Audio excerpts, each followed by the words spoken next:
Over the past few months, I've been researching nanomaterials and their synthesis. Nanomaterials are changing the world from making faster computers to incredibly strong plastics and even new medicines. Each vial or bottle that you see contains a different material, but most of them are made through a process called hydrothermal synthesis.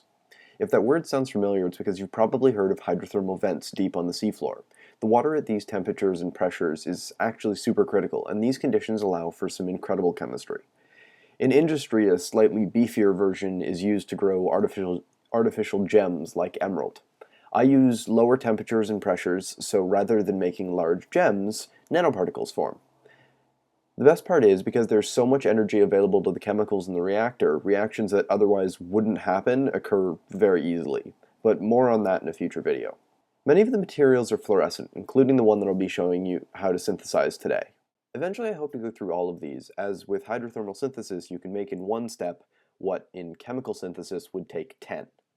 Today I'll be showing you how to make something most assume can only be made in a lab, quantum dots. You may have heard of quantum dots. They're highly fluorescent nanoparticles, but the interesting part of them is their color can be changed by altering their size.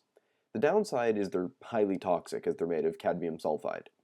While I could make cadmium sulfide quantum dots with hydrothermal synthesis, what is far more interesting is a less known variety. Rather than cadmium sulfide, these quantum dots are made out of carbon. They can be any color and be made from an incredible array of carbon sources, but most often light blue carbon dots are formed. I'll be demonstrating other colors in future videos as I'm waiting on reagents to make anything other than blue. As I said, many carbon sources can be used, so feel free to experiment. I've had or seen this work with random bits of plant material, EDTA, chitosan, bovine serum albumin, orange juice, and many more. However, in this video, I'll be demonstrating the synthesis using gelatin. Only 3 chemicals are needed: your carbon source, in this case gelatin, some water, I'm using deionized, and finally a bit of acid. I used 1 ml of 30% hydrochloric acid, but again, feel free to experiment. You'll also need something for the reaction to take place in, and this can be accomplished using a few pipe fittings, just 2 end caps and a pipe nipple. These are just regular galvanized pipe fittings that you can get at your local hardware store. Also, you'll need some yellow Teflon tape to make sure you get a good seal. If you're interested in studying these reactions, you may wish to upgrade to a nice Teflon and stainless steel reactor like the one I prefer to use, which you can buy on eBay. Make a solution of 33% by weight gelatin to water. The amount will depend on the size of your reactor, so adjust accordingly. If you're using a pipe style, you need enough to fill it so there's about a 2 centimeter air gap at the top, approximately. This is usually in the range of 40 to 60 mils, so make up somewhere between 40 to 60 mils of solution.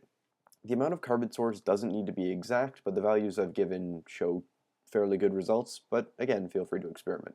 Once the reactor is filled, seal it tightly and pop it in the oven at between 160 to 200 degrees, depending on your carbon source. For gelatin, 180 degrees work well for me. Leave it in for about 8 hours, but be sure to check on it. The pipe-style reactors are very prone to leaks. When it's done, you're left with this dark orange solution, although this I've diluted about triple the original volume. As I said, they're highly luminescent, but when they're too concentrated, the light extinguishes a little bit, or the light can't penetrate. I'm not quite sure which. Either way, it's quite a cool effect. However, when you dilute them a little bit, the entire vial glows brightly. Here I've got a dilution series set up to show that they're still luminescent even at very dilute concentrations. This is a green laser. It's fairly high-powered and bright, but when it's aimed through the quantum dots, the beam changes color to a yellow. This makes me wonder if the quantum dots could be used for a dye laser, and I'm going to be exploring this in a future video. Okay, well that's all I have for this video. I hope you've enjoyed. The quantum dots are super fun to play with, and I hope you get a chance to try them out yourself. If you enjoyed, be sure to leave a rating, and be sure to leave a comment with what you think are in all those little vials in the comment section down below.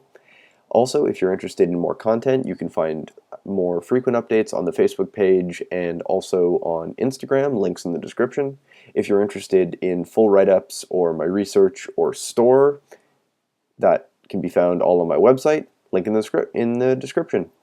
Be sure to subscribe, and I'll see you next time.